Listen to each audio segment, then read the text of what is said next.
السلام علیکم ورحمۃ اللہ وبرکاتہ ناظرین، پروگرام گہری نظر کے ساتھ آپ کا میزبان عبداللہ علم زیب حاضر خدمت ہے۔ ناظرین، ایک کہاوت ہے کہ ایک ہوٹل والوں نے آفر کر دی، ایک بہت بڑا سا بورڈ اویزاں کر دیا ہوٹل کے آگے، جس پہ لکھا ہوا تھا کہ یہاں آئیں، کھانا کھا کے چلے جائیں، اور کھانا بالکل فری ہوگا۔ فری اس صورت میں کہ آپ جو کھانا کھائیں گے اس کا بل آپ کا پوتا ادا کرے گا۔ لوگ گزرتے جاتے تھے، اس بورڈ کو دیکھتے جاتے تھے۔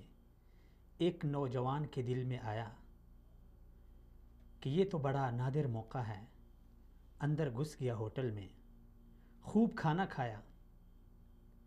یہی سوچ کے اس نے خوب کھانا کھایا کہ بل کون سا میں نے ادا کرنا ہے، جب میرے پوتے ہوں گے تب وہ اس بل کی ادائیگی کریں گے۔ جب نوجوان کھانا کھا چکا تو ایک لمبا سارا بل اس کے سامنے رکھ دیا گیا۔ اس بل میں کچھ ایسے کھانے بھی تھے جو نوجوان نے اس وقت کھائے نہیں۔ وہ حیران ہو گیا، اس کی آنکھیں وہ بل دیکھ کر پھٹی کی پھٹی رہ گئی۔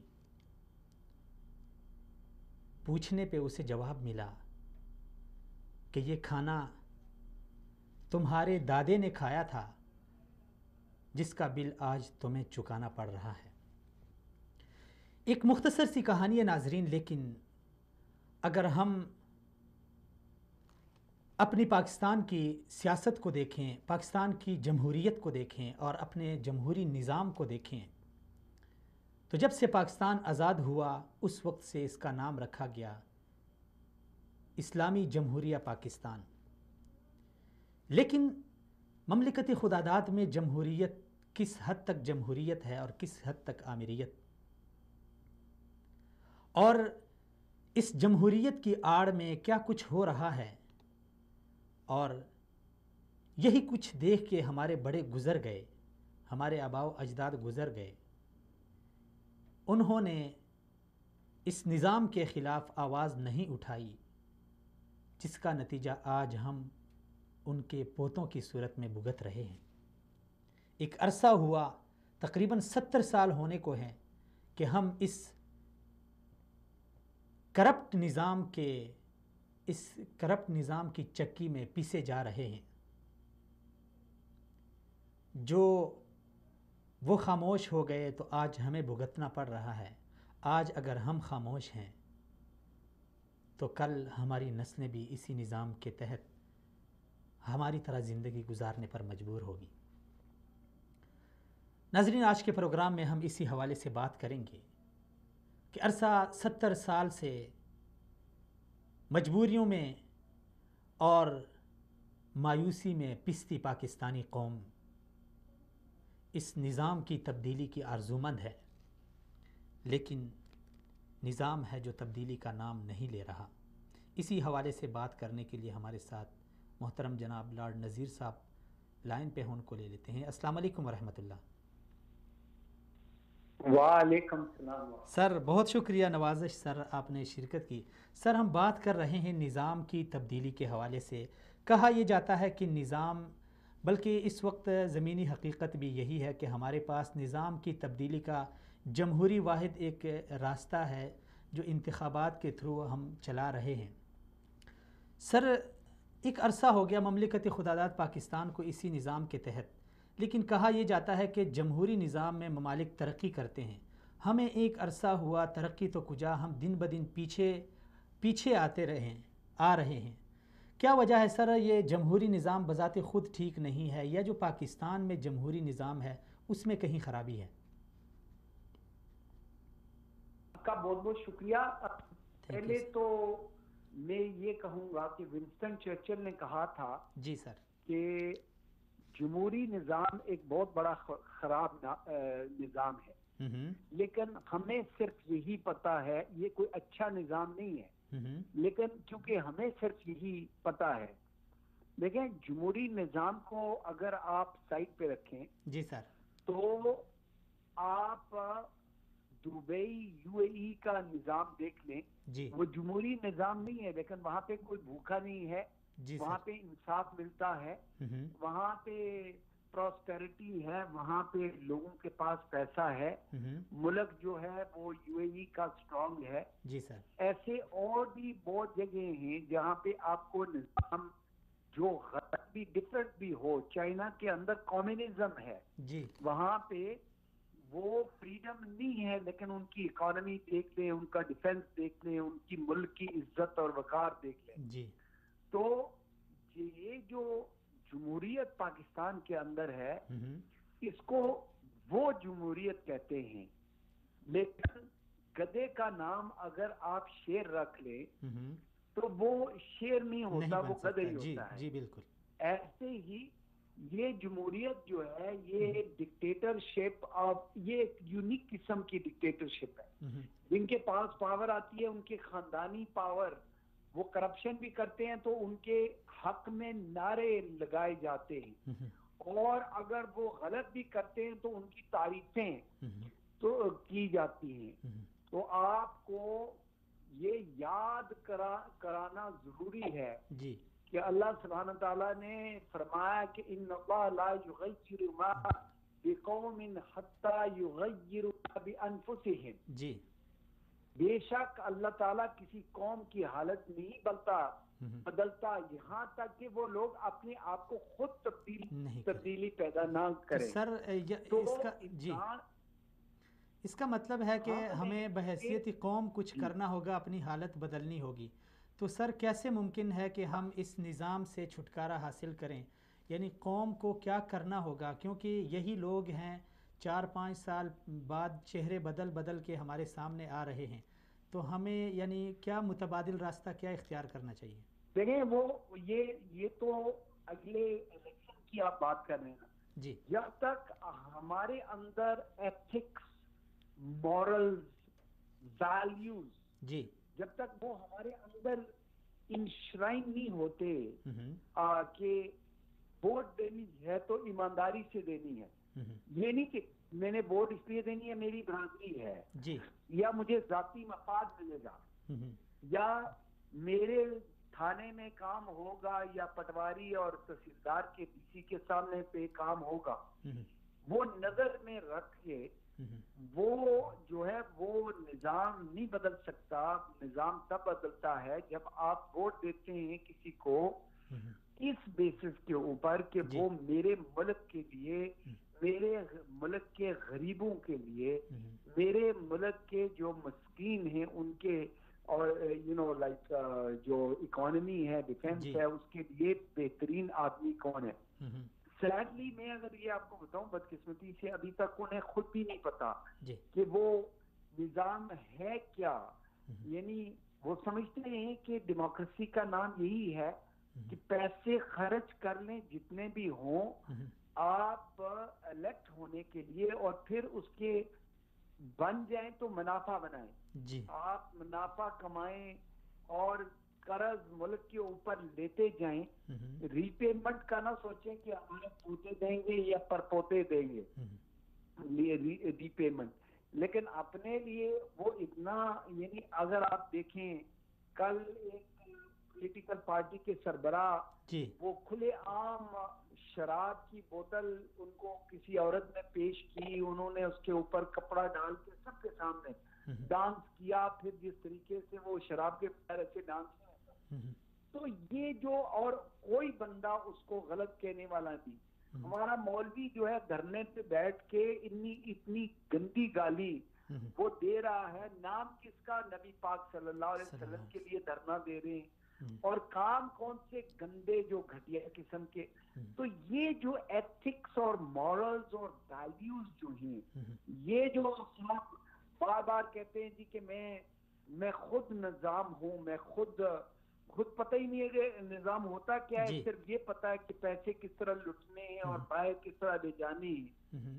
اور میں یہ کہوں گا کہ جو الائز بھی ہیں جو ان کو سپورٹ کرتے ہیں وہ وہی لوگ ہیں جن کو ان سے ذاتی مفاد اور فائدہ پہنچتا ہے. وہ اس کو اسٹیبلٹی کے کہہ کے کہتے کہ نہیں کم از کم اسٹیبلٹی تو اس سے ملتی ہے کیونکہ وہ وہاں سے پیسے بناتے ہیں. تو یہ سارا کچھ چینج کرنے کے لیے ہمیں ایک جنریشن کی ضرورت ہے جہاں پہ بچوں سے لے کر بڑوں تک یہ پتا ہونا چاہیے کہ جو اخلاقیات کیا ہیں, جو ہمارے پرنسپلز, گائیڈنگ پرنسپلز کیا ہیں, ہم نے کس ڈائریکشن میں جانا ہے.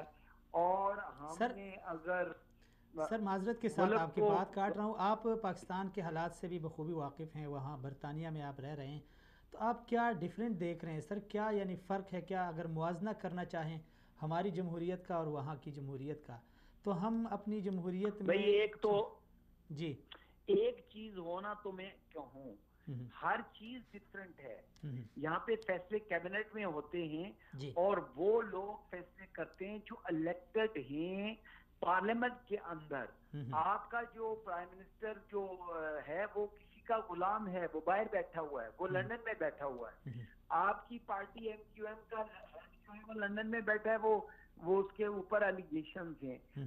آپ کی دوسری پولیٹیکل پارٹیز جن کا میں نے ذکر کیا یہ وہ لوگ ہیں جو اینٹ سے اینٹ بجانے کے لیے باہر بھاگ گئے تھے. تو جو پرنسپلز ہیں وہ غلط ہیں. جب تک آپ ان پرنسپلز کو چینج نہیں کرتے اس وقت تک کچھ نہیں ہوتا. چلیں جی, بہت شکریہ, سلامت رہیں سر, تھینک یو جی. سر ناظرین, لارڈ نذیر صاحب برطانیہ سے ہمارے ساتھ تھے. تو اگر ہم دیکھیں تو پاکستان میں جمہوریت اگرچہ نام کی جمہوریت ہے لیکن عوام کو اس قدر, ان کے دل و دماغ کو اس قدر مفلوج کیے رکھا ہے. اور یہ اگر آپ دیکھ لیں تو پاکستان میں جمہوریت کا گن صرف ہمارے سیاستدان گاتے ہیں. جب کبھی بھی کوئی مسئلہ ہوتا ہے تو سیاستدان کہیں میڈیا پہ آ جائیں یا کہیں پریس کانفرنس کرنی ہو یا کہیں جلسہ کرنا ہو تو سب سے بڑھ کر ان کی جو بات ہوتی ہے وہ یہ ہوتی ہے کہ ہم جمہوریت کا ساتھ دیں گے, ہم جمہوریت کو آگے چلائیں گے, ہم جمہوریت کو ختم نہیں ہونے دیں گے, ہم یہ کریں گے, ہم وہ کریں گے. صرف جمہوریت اس کا نام وہ کیوں لے رہے ہیں ناظرین؟ یہ ایک نکتہ ہے. وہ اس لیے کہ اس نظام کے تحت انہوں نے عوام کو مفلوج کیے رکھا ہے. اس جمہوریت کا نام استعمال کر کے وہ خود کو آگے لے جانا چاہتے ہیں اور یہی ہم دیکھ رہے ہیں. 70 سال ہونے کو ہیں ناظرین, ہم وہی لوگ, وہی چہرے, ہر 4-5 سال بعد وہ چہرے بدل بدل کے ہمارے سامنے آ رہے ہیں. اور ہم ہیں, ہماری قوم ہے, اس کو ہم کیا کہیں, اپنی معصومیت کہیں یا لا علمی کہیں یا عدمی واقفیت کہیں, کیا کہیں. یہ ہمارا, اس کو اگر میں کہنا چاہوں تو یہ ہمارا سب سے بڑا المیہ ہے کہ ہم دیکھتے نہیں ہیں. ہم صرف اور صرف چند ٹکوں کے بدلے اپنے ضمیر کو بیچ کر پھر سے انہی لوگوں کو سامنے لاتے ہیں, اپنا نمائندہ بناتے ہیں جن کے پچھلے 5 سال ہمارے سامنے ہوتے ہیں. ایک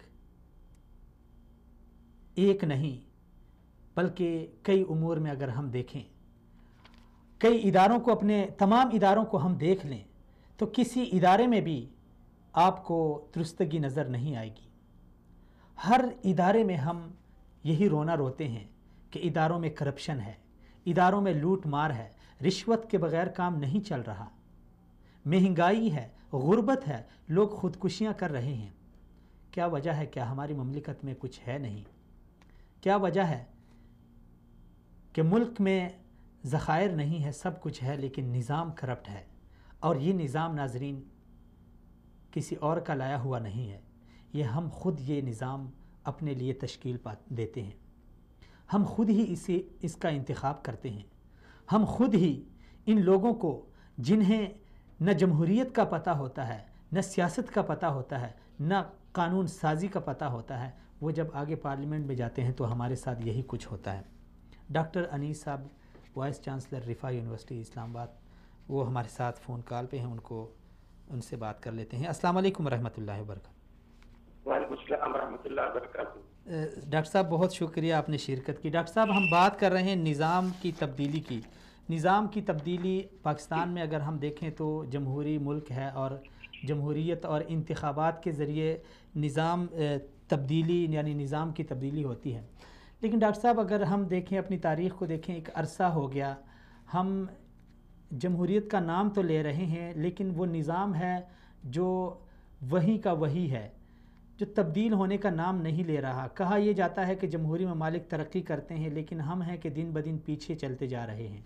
کیا وجہ ہے سر؟ ہمارے نظام میں فرق ہے یا عوام کے اندر شعور نہیں ہے یا ہمارا طریقہ انتخاب درست نہیں ہے یا کیا آپ کیا یعنی اس کے وجوہات کیا سمجھتے ہیں؟ دیکھیے ایسا ہے کہ پاکستان کا وجود جس بنا پر عمل میں آیا جی وہ صرف اور ایک چیز تھی کہ یہاں پہ اللہ تعالیٰ کے دیے ہوئے قانون کو قرآن سنت کو نافذ کیا جائے گا. چنانچہ جو نعرہ مسلمین نے لگایا لبیک کہا وہ صرف یہ تھا کہ پاکستان کا مطلب کیا لا الہ الا اللہ. لا الہ الا اللہ کا مطلب یہ ہوتا ہے کہ اللہ کی حاکمیت کے علاوہ کسی کی حاکمیت نہیں مانی جائے گی. جی گویا پاکستان بننے سے پہلے ایک ایسی ملت وجود میں آئی جس نے اپنے ایمان کا اعلان اس نعرے کے ذریعے کیا کہ وہ محض عوام کی قوت پہ اعتبار نہیں رکھتی بلکہ وہ چاہتی ہے کہ قرآن سنت کی روشنی میں عوام فیصلہ کرے. گویا کہ نظام وہ بنے جس میں حاکمیت اعلیٰ اللہ تعالیٰ کے ہاتھ میں ہو اور منتخب نمائندے جو ہیں وہ اللہ کے حاکمیت کو نافذ کرنے والے ہوں. یہ پاکستان کے بننے کا مقصد تھا جس کو قائد اعظم نے دیگر رہنماؤں نے کھل کے بیان کیا اور اسی بنا پہ عوام الناس نے اس نعرے کو لبیک کہتے ہوئے لاکھوں افراد کی قربانیاں دیں اور مال اور اسباب لوٹے سب کچھ ہوا.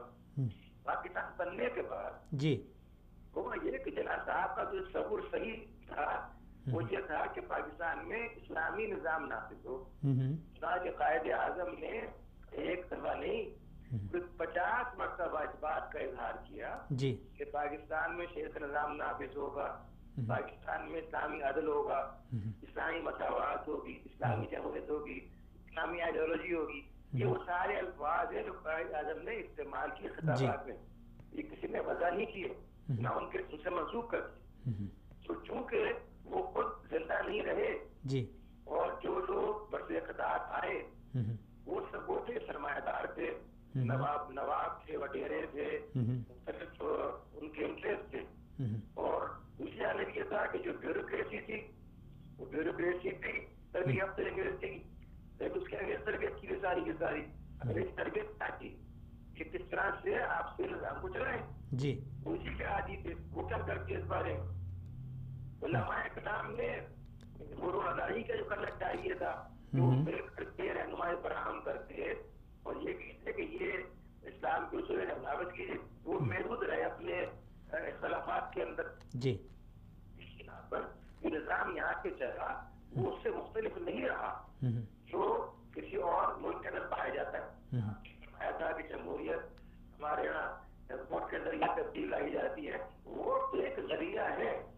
چیز جو ہے وہ نظام ہے جس میں کہ عدل ہو، انسانی حقوق کے پورا خیال رکھا جائے، ایک غریب تر نہ ہوتا جائے، امیر تر نہ ہوتا جائے. یہ وہ نظام ہے جو اسلام دیتا. ہمارا اصل مرض اور مسئلہ یہی رہا ہے کہ ہم نے اسلام کا اظہار تو کیا اپنے مسلمان ہونے سے لیکن اسلام کو نافذ کرنے کے بارے میں کبھی سنجیدگی اختیار نہیں کی. اگر ہم سیریس ہوتے، سنجیدہ ہوتے، اسلامی قوانین کو نافذ کرتے اور ہمارے یہاں خوشحالی ہو جاتی. سب کے باوجود جو پیمانے آپ نے فرمائے ہیں اگر ان کو دیکھا جائے تو پاکستان جب بنا ہے تو جو آپ کی معیشت تھی اور جو آپ کی تعلیم تھی اور جو آپ کے ذرائع وسائل تھے ان کا مقابلہ کر کے دیکھیے آج سے 70 سال میں بلا شبہ ہم نے بہت کچھ کھویا ہے، بہت کچھ پایا بھی ہے. پاکستان کے حوالے سے جو باتیں اخبارات چھاپتے ہیں اور جو بات ٹی وی پہ کہی جاتی ہے وہ سوائے نامزدگی کچھ نہیں ہے. جب کیا مقابلہ کرے اس یونیورسٹی سے کہیں کی آج 182 یونیورسٹیاں بنی 85 اس وقت وقت آپ کے پاس کتنی ایئرپورٹ تھی؟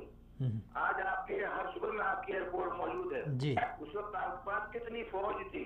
آج آپ کی فوج ایک مضبوط اثاثہ ہے. اس وقت کتنے آپ کے پاس معاشی بینک تھے؟ آج کتنے آپ کے پاس بینک ہے؟ اگر آپ مقابلہ کریں کیا ہمارا اکنامک گروتھ ہے؟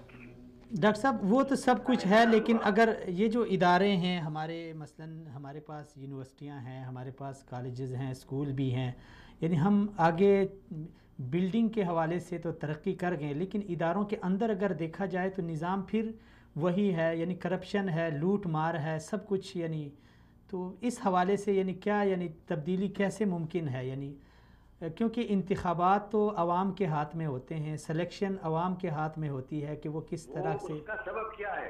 اس کا سبب یہ ہے کہ جو لوگ حکومت کے اندر ہیں، سیاست کے اندر ہیں، ان میں سے کسی کا بھی دامن پاک نہیں ہے بے ایمانی سے. ایسے کیوں نہیں ہوگا؟ جب آپ اسلامی اصولوں کو نافذ کریں گے اور وہ لوگ آئیں گے جو امانت دار ہوں، دیانت دار ہوں، سچے ہوں، جن کو پیسے کی حوث نہ ہو، تو نظام ٹھیک ہوگا. اور یہ کس طرح سے ہوگا؟ یہ ہوگا ان ذرائع سے، جمہوری ذرائع سے. اپنی عوام الناس کو تعلیم کے ذریعے اس بات پر آمادہ کیا جائے کہ وہ اپنا ووٹ نہ بیچے. دانشور محض اپنی پارٹی بازی کی بنیاد پہ یہ نہ کرے کہ فلاں پارٹی کے خلاف بولنا ہی ہے انہیں. یہ تعلیمی عمل ہے. جب آپ عمل کریں گے تبدیلی آئے گی، ایکولوجیکل پروسیس ہوگا. تو ابھی ہمارا یعنی جس طرح آپ نے کہا کہ جو لوگ ہمارے پارلیمنٹ میں ہیں یا جو ہمارے نمائندے ہیں وہ قرآن و سنت سے اور احکام الہی سے لا علم ہیں، ناواقف ہیں، تو عوام کے پاس متبادل کیا ہے ڈاکٹر صاحب؟ ابھی پھر سے الیکشن آ رہے ہیں، یعنی عوام کو چاہوں کہ یہ ایک تعلیمی مسئلہ ہے، تربیتی مسئلہ ہے. اس میں گھر سے لے کر کے یونیورسٹی تک جب تک آپ تعلیم نہیں دیں گے کہ وہ ایک اچھا مسلمان بنے، ایماندار مسلمان بنے، اس کے اندر حمیت ہو، اس کے اندر امت مسلمہ جب غداری ہو، آج جو کچھ ہو رہا ہے، اسرائیل کر رہا ہے، اس پہ کتنے لوگوں نے آواز اٹھائی ہے، کتنے جگہ پر اس کے کنڈم کیا گیا ہے، کون بول رہا ہے اس کے اوپر.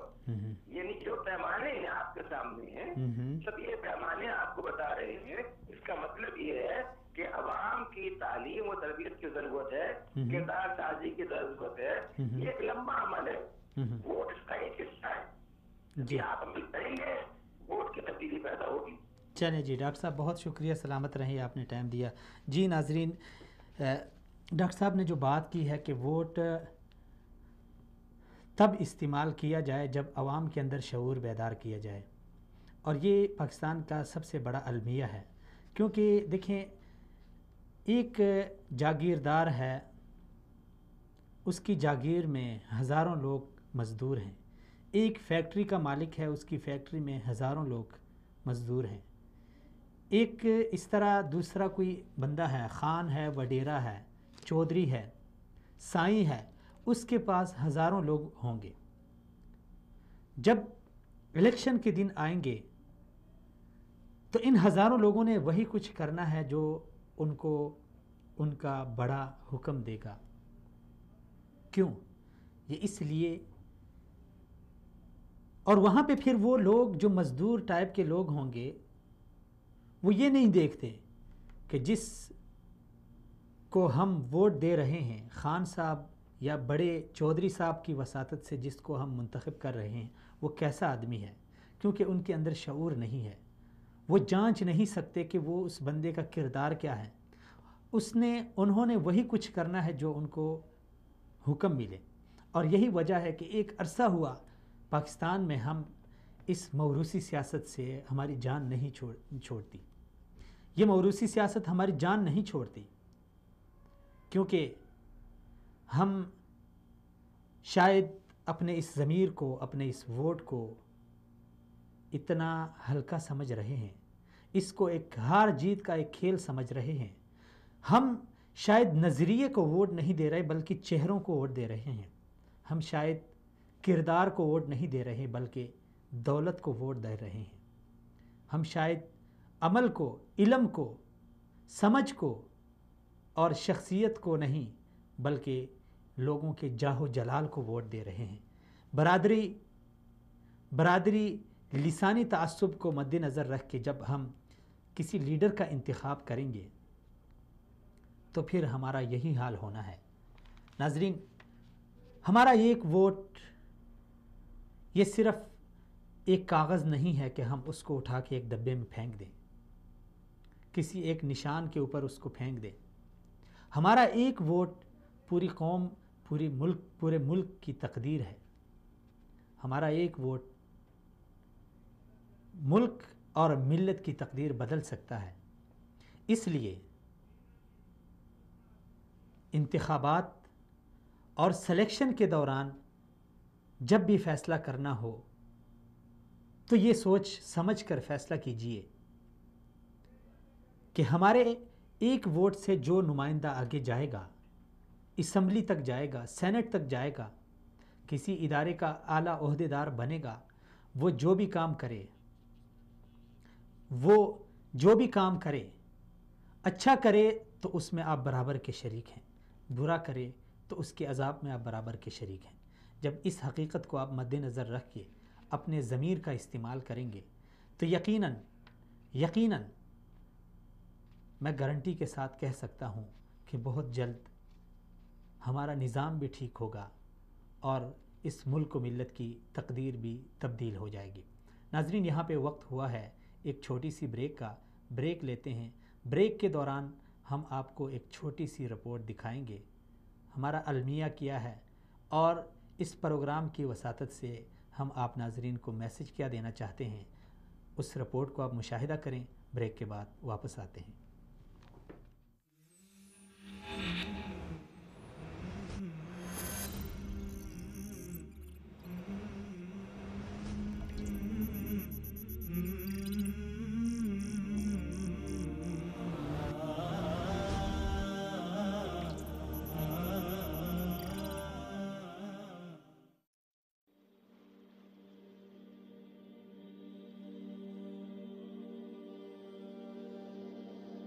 سوچ سمجھ کر فیصلہ کیجئے۔ حالات بہت خراب ہیں، کرپشن کا بازار گرم ہے، کسی ادارے میں رشوت کے بغیر کام نہیں نکلتا، حکمران عیش کر رہے ہیں اور غریب کے لیے 2 وقت کے کھانے کا انتظام مشکل ہو گیا ہے۔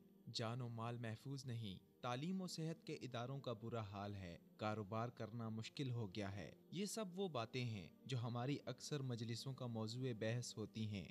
تقریباً 7 دہائیوں سے پاکستانی عوام ان تمام بنیادی امور میں تبدیلی کی آرزومند ہے، لیکن ہر 4-5 سال بعد تبدیلی کے نام پر انہیں دھوکہ دیا جاتا ہے۔ کرپٹ سسٹم، نااہل قیادت، غیر شفاف نظام اور غیر مؤثر حکومتوں کے نتیجے میں اس قوم پر ہر طرح کے مظالم ڈھائے جاتے ہیں۔ لوگ بنیادی ضرورتوں سے محروم ہو کر خودکشیوں پر مجبور ہیں۔ جان و مال کی ہلاکت اور دہشت گردی، قتل و غارت اور لوٹ مار ان کا مقدر بن چکا ہے۔ لوگ بجلی، سوئی گیس اور پانی کی بنیادی ضروریات سے محروم ہیں۔ بے روزگاری نئی نسل کو چور ڈاکو بننے کی ترغیب دے رہی ہے۔ نسلی، علاقائی، لسانی تعصبات نے ملک کا وجود خطرے میں ڈال دیا ہے۔ یہاں المیہ یہ ہے کہ لوگ 5 سال تک اس نظام کے خلاف اپنی نفرتوں اور غیظ و غضب کو پالتے رہتے ہیں اور اپنے دشمن کو پہچاننے کی کوشش کرتے رہتے ہیں تاکہ آئندہ ان سے نجات حاصل کریں، مگر بدقسمتی سے جو ہی 4 یا 5 سال پورے ہوتے ہیں ان کا وہی دشمن نئے انداز سے دوستی،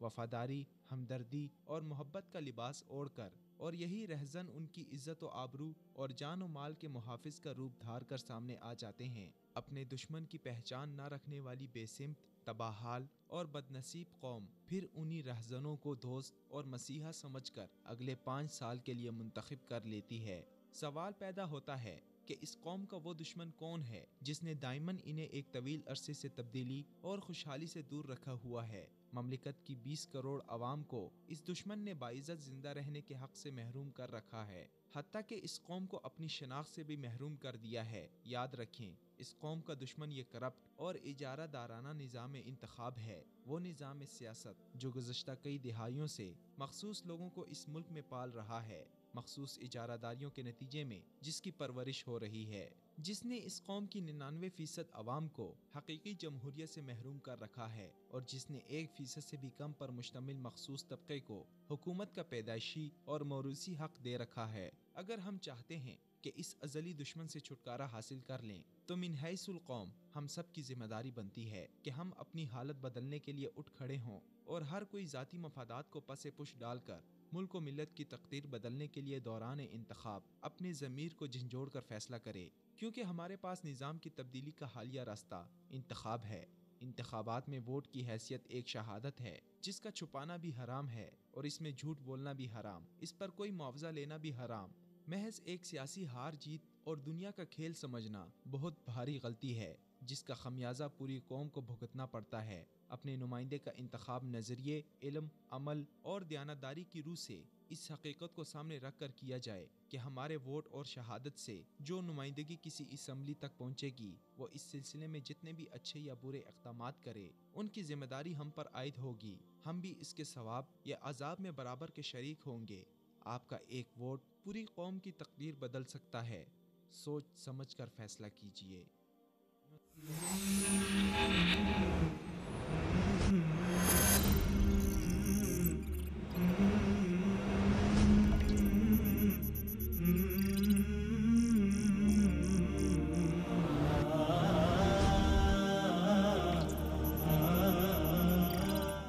ویلکم بیک ناظرین، ایک بار آپ ناظرین کو پھر سے خوش آمدید۔ ناظرین، ہم بات کر رہے ہیں نظام کی تبدیلی، مگر کیسے؟ پہلے عرض کر چکا ہوں کہ نظام کی تبدیلی تب ممکن ہے کہ جب عوام کے اندر شعور آ جائے، اور جب عوام کے اندر شعور آ جائے، انہیں پتہ چلے کہ ہم نے نمائندے اور اپنے لیڈر کی سلیکشن کس بنیاد پہ کرنی ہے، تو یقیناً تبدیلی آ سکتی ہے۔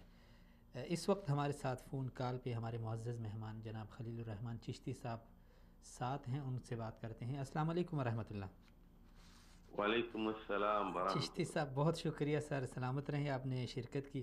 چشتی صاحب، ہم عرصہ ہو گیا نظام کی تبدیلی کے آرزومند ہیں، خاص کر پاکستانی قوم، اور نظام کی تبدیلی کا ابھی ہمارے پاس جو حالیہ راستہ ہے وہ ایک ہی ہے، یہ جو انتخابات کا راستہ ہے۔ لیکن سر، انتخابات عرصے سے اس ملک میں ہو رہے ہیں، نظام تبدیل نہیں ہو رہا، کیا اس میں ہم اپنے سیاستدانوں کو مورد الزام ٹھہرائیں یا پھر عوام کو جو ان سیاستدانوں کا انتخاب کرتی ہے؟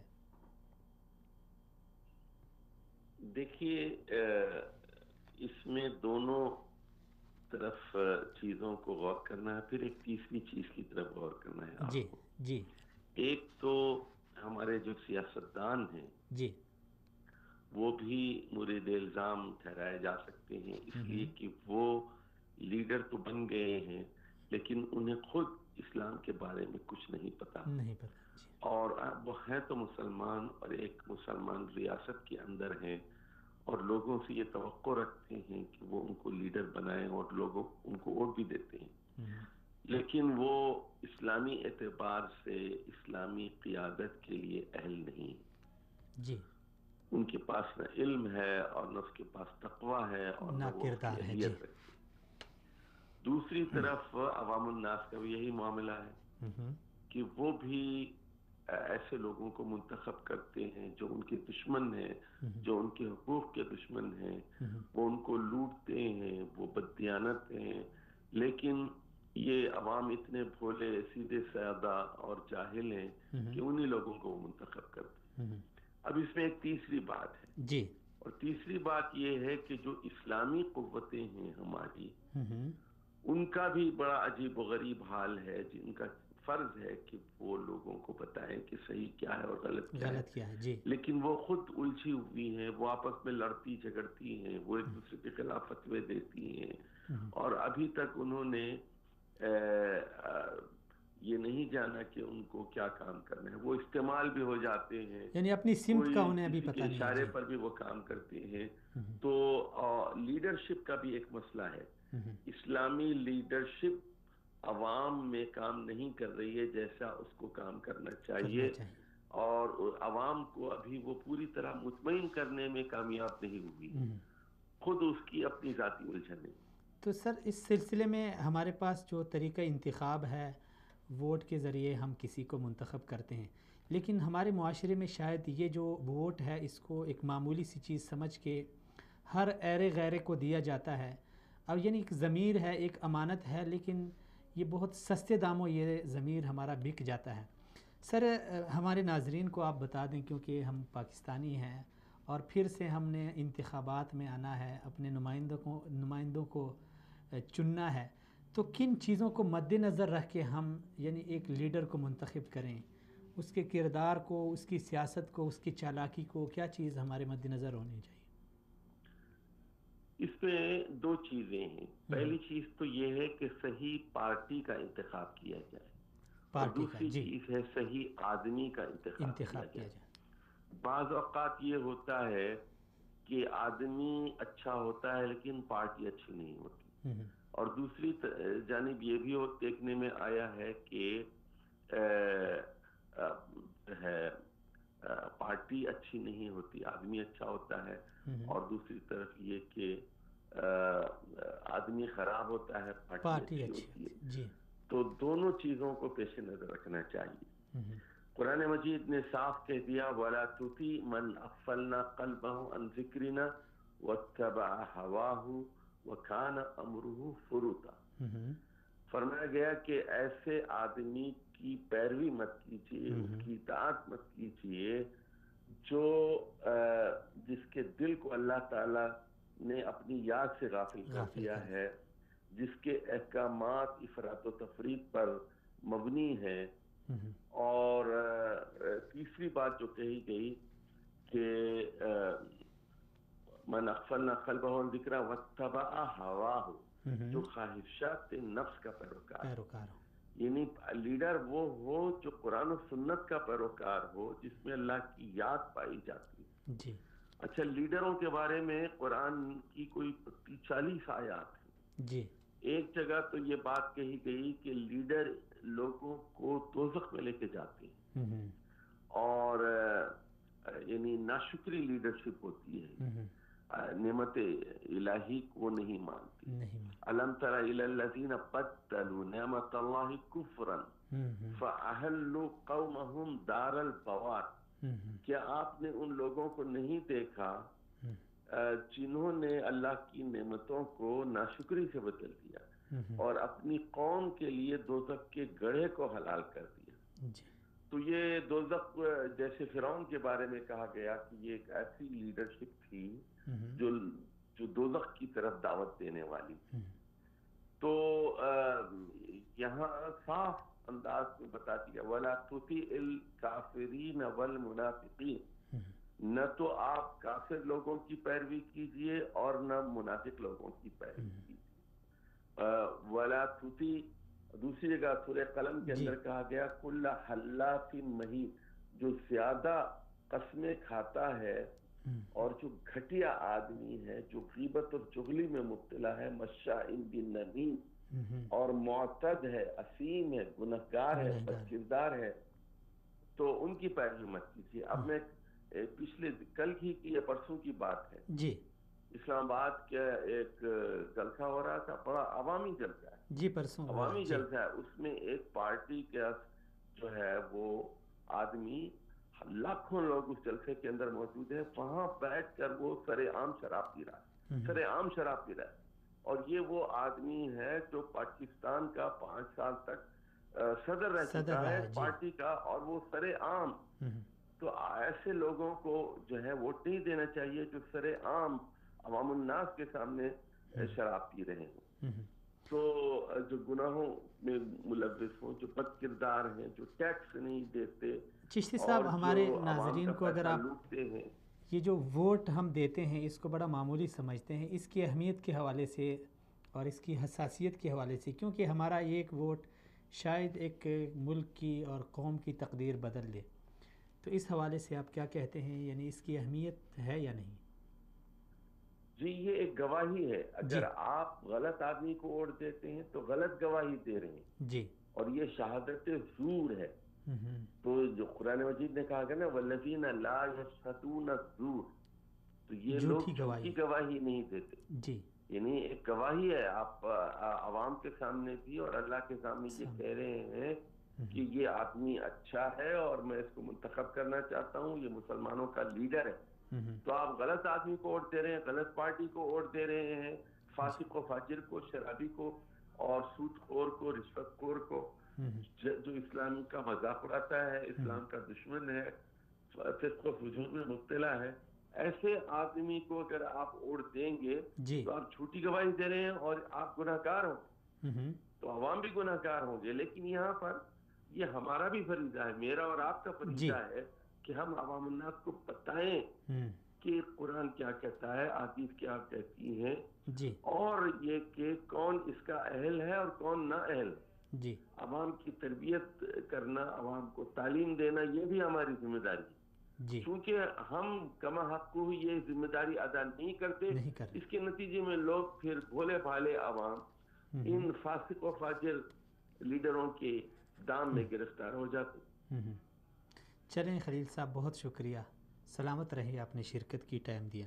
جی ناظرین، خلیل چشتی صاحب کے بقول 3 چیزیں ہیں جو کہ ہمارا المیہ ہے. یا تو ہم پارٹی کو دیکھتے ہیں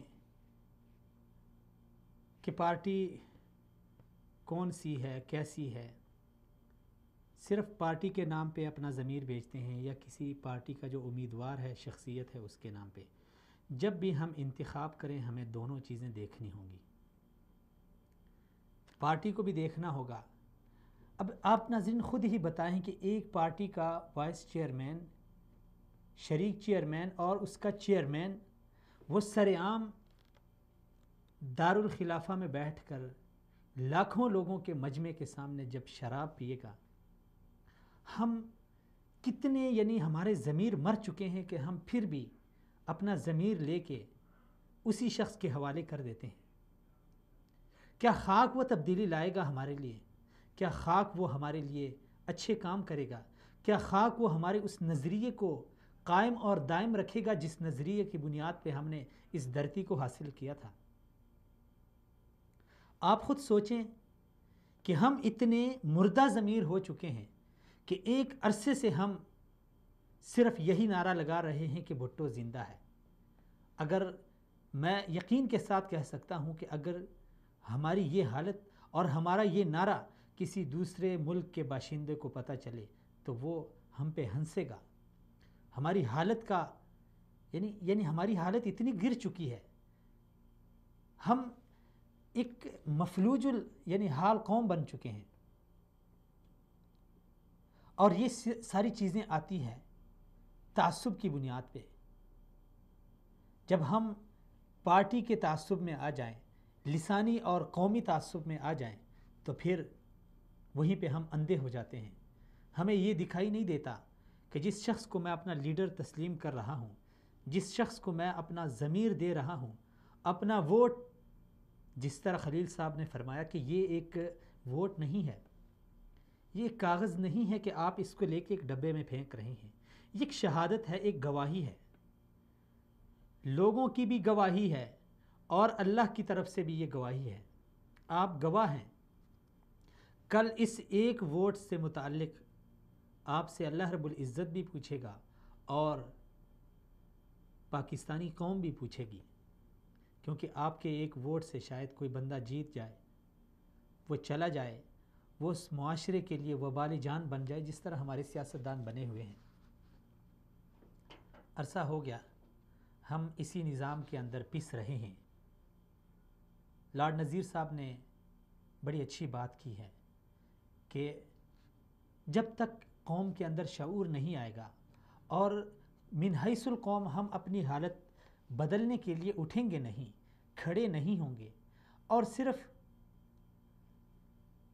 چند ٹکوں کے بدلے اور اپنے تعصب میں آ کے اسی حال پہ رہیں گے تو ہماری مثال بھی وہی ہوگی جو میں شروع میں عرض کر چکا تھا کہ کل ہماری آنے والی نسلیں بھی اسی نظام کے نیچے زندگی گزارے گی. ایک مخصوص لابی، ایک مخصوص طبقہ ہمارے اوپر حکمرانی کرے گا، جنہیں نہ قانون کا پتہ، نہ قانون سازی کا پتہ، نہ پارلیمنٹ کے تقدس کا پتہ، نہ عوامی جذبات کا احترام، نہ عوامی توقعات پہ وہ پورا اتر رہے ہیں، لیکن ہمیں لوٹ کر، ہمیں ہر طرح کی سہولت سے، ہمیں ہر طرح کی بنیادی ضروریات سے محروم رکھ کر جب 4-5 سال گزر جاتے ہیں، وہی لوگ آ کے چہرہ بدل کے ہماری وفاداری اور دوستی کا لبادہ اوڑھ کر جب ہمارے سامنے آتے ہیں تو قسمیں کھا کر جھوٹے وعدے کر کے ہمیں پھر سے ورغلاتے ہیں. یہ اس بے سمت قوم اور اس بدقسمت قوم کا المیہ ہے کہ اب تک ہم قوم نہیں بن پائے. قومیں، بہت ساری قومیں ہمارے سامنے ہیں، بہت سارے ممالک ایسے ہمارے سامنے ہیں. حالیہ دنوں میں اگر ہم دیکھیں، ترک قوم ہے، ایک قلیل عرصے میں کہاں سے کہاں تک پہنچ گئے.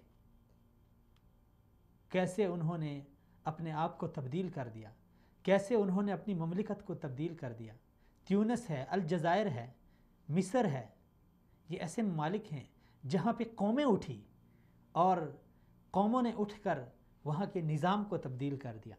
یاد رکھیں ناظرین، اگر ہم یہی سوچتے رہیں کہ نظام ہمارا چینج ہوگا پارلیمنٹ سے، ہمیں انصاف ملے گا عدالت سے، ہمارے جذبات اور ہماری توقعات کو سینٹ یا پارلیمنٹ پورا کرے گی، تو یہ ہماری خام خیالی ہے. نظام بدلنا ہے تو ہم نے بدلنا ہے. اس کرپٹ نظام سے اگر چھٹکارا حاصل کرنا ہے تو ہم نے حاصل کرنا ہے. یہ سب کچھ ہمارے ہاتھ میں ہے، بشرطے کہ ہم تعصب کے عینک اتار دیں، ہم قومیت کو، لسانیت کو، مسلکیت کو، صوبائیت کو، اس کو پس پشت ڈال دیں، ہم اپنے مفادات کو پس پشت ڈال دیں. جب ہماری یہ حالت ہوگی، جب میں ووٹ لے کے جاؤں گا اور اس شخص کو دوں گا جو مجھے الیکشن کے دنوں میں 4-5 ہزار روپے دے، جو ہمارے محلے میں آ کے صرف یہی وعدے کرے کہ میں تمہارے لیے سڑک بناؤں گا، میں تمہارے لیے پانی کا بندوبست کر لوں گا. جھوٹے وعدے میں آ کر جب ہم اپنا ضمیر ان کے حوالے کریں گے اور پھر 4-5 سال تک ہم ان کا چہرہ دیکھنے کے لیے ترسیں اور 5 سال بعد پھر وہی لوگ چہرہ بدل کے ہمارے سامنے آ جائیں اور پھر ہم اپنا ضمیر ان کے حوالے کر دیں، تو یقیناً آج تو ہماری حالت دادے کی سی ہوگی، لیکن کل جو ہمارے پوتے آئیں گے تو یہ بل انہیں ادا کرنا ہوگا.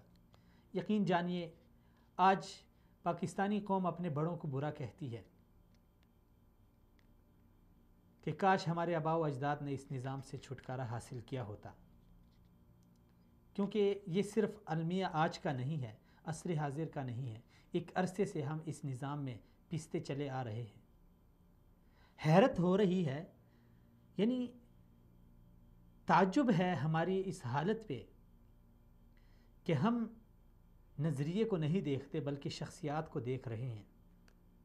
ہم یہ نہیں دیکھ رہے کہ کس کا عمل کیا ہے، کسی کا کردار کیا ہے، کسی کا ماضی کیا تھا، اس کا حال کیا ہے، اس کا مستقبل کیا ہوگا. یہ ساری چیزیں ہم نہیں دیکھ رہے بلکہ شخصیت کو دیکھ رہے ہیں. اور تب ہی تو ہماری حالت اتنی گر چکی ہے کہ آج بھی ہم نعرے لگا رہے ہیں کہ بھٹو زندہ ہے.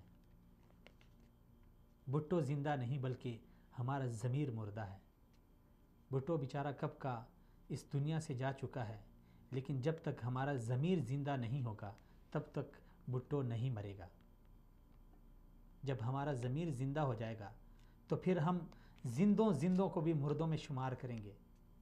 آج تو ہم مردوں کو زندہ کر رہے ہیں، لیکن جب ہمارا ضمیر جاگے گا اور ہمارا ضمیر مثبت سوچ سوچے گا، اپنے مفادات سے ہٹ کر ملت اور قوم اور ملک کی سوچ سوچے گا، تو یقین جانیے کہ جو ہماری پارلیمنٹ میں جو زندہ ہیں ان کو بھی ہم مردوں میں شمار کریں، ان کو بھی سائڈ پہ لگا دیں. ہم ایسی قیادت کو سامنے لے آئیں جو ملک کے لیے، جو اس نئی نسل کے مستقبل کے لیے، جو اس دھرتی کے مستقبل کے لیے بہتر ہو، بہتر فیصلے کر سکے، خود مختار فیصلے کر سکے، قوم کے مفادات کے فیصلے کر سکے، قوم کے جذبات کی عکاسی اور قوم کے جذبات کی ترجمانی کر سکے، ہمارے اسلامی اقدار کی حفاظت کر سکے، ہمارے کلچر، ہماری ثقافت، ہماری روایات کی حفاظت کر سکے، اور ہمارے جو اسلامی جذبات ہیں انہیں مجروح ہونے سے بچائیں.